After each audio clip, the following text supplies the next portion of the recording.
What is going on, guys? Money Webby here, back again on Friday. Get a beautiful 9-game slate here tonight. I got it broken down for you with 6 of my favorite plays on the slate, my money 6. So before we get going, show some love to the like button. It really helps me out. I think we had around 150 likes yesterday. Let's see if we can do that again with over 150.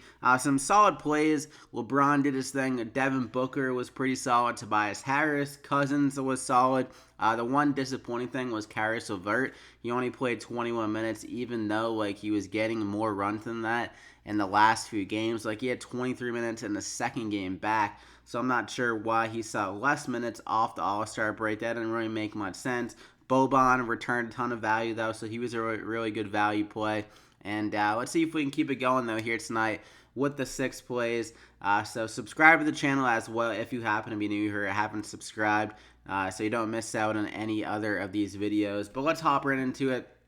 First guy up, I'm going to go with KEMBA Walker here at 9,300. Had a really disappointing game before the All-Star break, but he was cooking in some of these good kind of matchups similar to this one against the Wizards. I mean, the Hornets are implied around 118 points here tonight, and KEMBA Walker, he's definitely the leading force on their offense.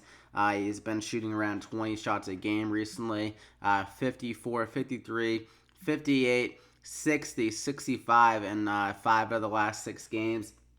So having some really big upside type performances. And against the Wizards here, he had a crazy game the last time he played him. In 36 minutes, he shot very well with 47 points in the field, 64 DraftKings points, and I think he can fill it up with a lot of points in this game and get some helping assist as well. So at 9,300, nice price tag. I think he can get us over 50 DraftKings points with upside of around 60 DraftKings points. So I'm going to go ahead and lock him in there as my first guy. I'm going to go with Blake Griffin here at 8,900. I was kind of struggling to decide between if I wanted to go Drummond or Blake Griffin because both of them are just in great spots here. But I think Blake Griffin just has a little bit more upside here in the spot going against Atlanta. He has struggled against them in the 2 games, but I think he's due for a bounce-back performance against them. It's going to be a very fast pace, like a really good uptick in pace for the Pistons here, and that can really help out Blake Griffin, who is a guy that likes those kind of atmospheres where he can go coast to coast, have the ball in his hands in these kind of faster situations where they can kind of get in their offense a little bit quicker, and he kind of can run the show in that point forward type role.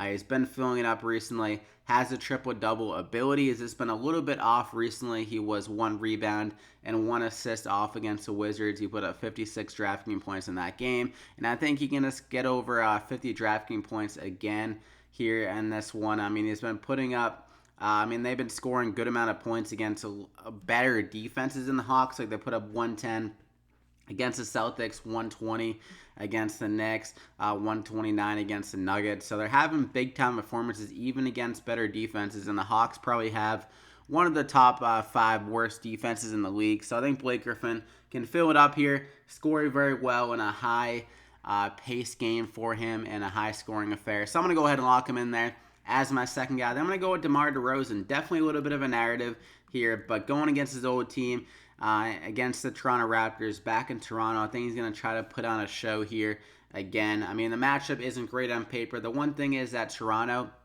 they can score a lot, so the Spurs might have to keep up with them offensively, and DeMar DeRozan can be one of those guys that steps up. I mean, the shot totals have been there. He just hasn't been filling it up as much recently with the rebounds and assists, but the one game in his career where he's gotten a triple-double was against Toronto the first time they played him, and that was a blowout. I mean, he could have got a few extra minutes if it stayed closer. He only had 33 minutes, and he still put up 62 DraftKings points. Like I said, got that triple-double, the only one of his career, so he definitely has that ability to fill it up. The thing is, if he does match up with the likes of Kawhi Leonard, he definitely is good defensively, but Kawhi is active on the rebounding side of things, so DeRozan could find himself to some more rebounds again here in this matchup, and hopefully get a few more assists and be able to score very well again. I mean, he still has that upside.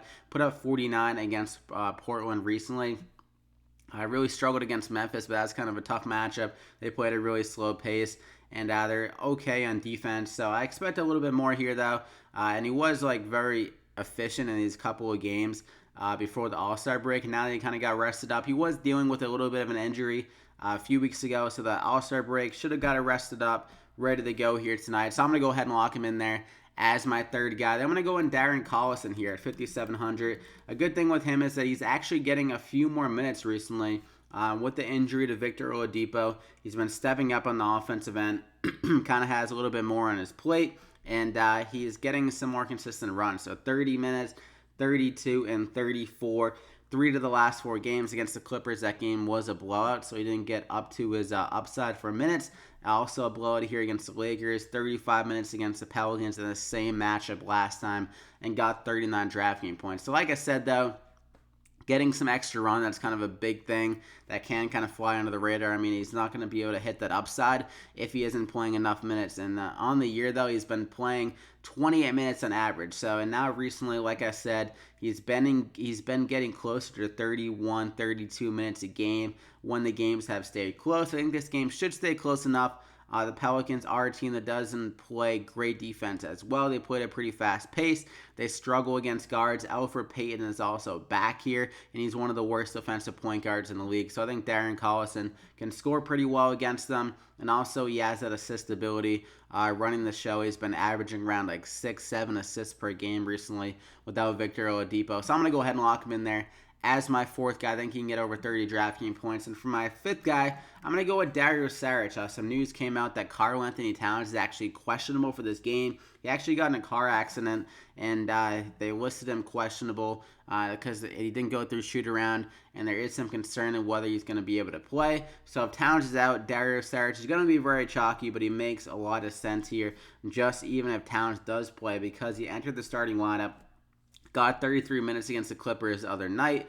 Good for 37 DraftKings points. He is a really good offensive weapon when he does play some good minutes. Like, he's a good fantasy point per minute guy off the bench already. And now with him getting some more starter minutes, I think he can put up some good DraftKings points. So it's a really good matchup. Knicks, not great on defense, especially with their lineup now. Like, their power forward defense isn't great. DeAndre Jordan is pretty solid defense against the center. So even like Towns could struggle even if he does play, and maybe he's a little bit shaken up from that car accident, and could play a few lesser minutes even if he does play due to that kind of concern. So 4,800, good value even if Towns does play or doesn't play. Obviously some more upside if Towns is out, but so 4,800. Good price still. I'm going to go ahead and lock him in there, but definitely keep an eye on that Towns news. Obviously, would give a bump to a guy like Wiggins and like the likes of Jeff Teague and those kind of guys on the offensive end, because Towns is really active and involved on the offensive end. If he's out, big boost for the rest of the guys. But for my value guy, I'm going to go with Luke Kennard here at 4,000. He entered the starting lineup last time, played 36 minutes. Got 25 DraftKings points. Not a bad total, but this is a guy that can score very well, and it's a perfect matchup for him. Going against the Atlanta Hawks, like I said, a big pace uptick for the Detroit Pistons are implied a lot more points, so someone's going to have to step up alongside of Blake Griffin and Andre Drummond. They've been really carrying the load this whole entire year, but Luke Kennard has been a nice piece here and there for them alongside those two big forces down low, and I think he can get it going. I think he has an underrated style of game. I like his jump shot a lot. He can hit those kind of driving lefty hooks as well. And not lefty hooks, but like the lefty kind of underhand finishes, and has that ability to score. And against the Hawks here, really good matchup for him against some kind of loose defense, not definitely tight at all. And at 4,000, doesn't need to do that much to return value. Some more minute upside with Reggie Bullock out of the pitcher, and also Stanley Johnson gone. So I'm going to go ahead and lock him in there as my final guy. And that leaves the remaining 5,000 per player. Got some really solid players at Kemba Walker, DeRozan, Kennard, Blake Griffin, DARREN COLLISON, and Dario Saric. So I hope you guys enjoyed the video. Slap a like if you did. Over 150 likes would be greatly appreciated. It really helps me out, so thank you a lot. Comment any questions you have down below in the video. Subscribe to the channel if you haven't already. If you want to continue to get these plays every single NBA slate, you don't want to miss out. Hit that bell icon to get alerted every time I upload if you haven't already. But good luck here tonight. Also, I will update the plays on Twitter at MoneyWebby if anything changes, if like any injuries kind of come out as the day goes on. But good luck here tonight, and we'll see you back here again next time.